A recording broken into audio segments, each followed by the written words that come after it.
C'est dans la salle des fêtes que les membres du comité communal d'action sociale avaient donné rendez-vous aux Adaferrois et à leurs amis pour leur traditionnel marché aux fleurs. De nombreuses variétés de fleurs étaient proposées à tous, et vers midi, déjà plus de la moitié de ce qui était proposé avait été acheté. Ensuite, les Adaferrois se sont donné rendez-vous devant la mairie pour la commémoration de la capitulation de l'Allemagne nazie il y a 64 ans.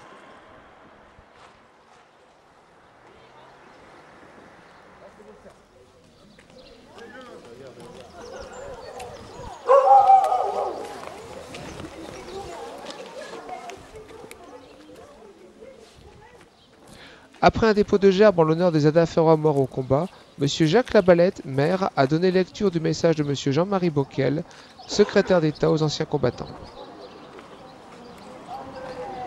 Nous commémorons aujourd'hui le 64e anniversaire de la capitulation de l'Allemagne nazie, le 8 mai 1945. Cette journée nationale rappelle la victoire du camp allié contre le nazisme.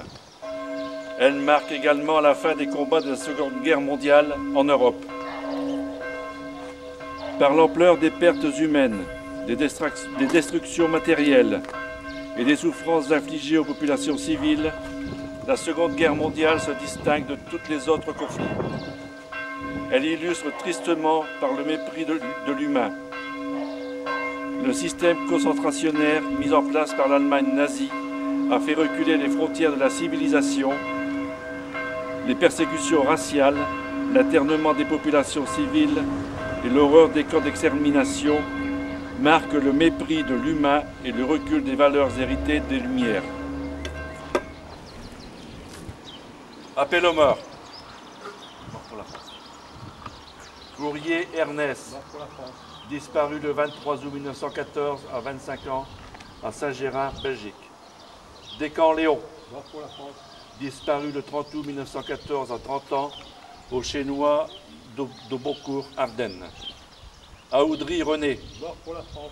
Tué au combat le 16 septembre 1914 à 25 ans. Au bord.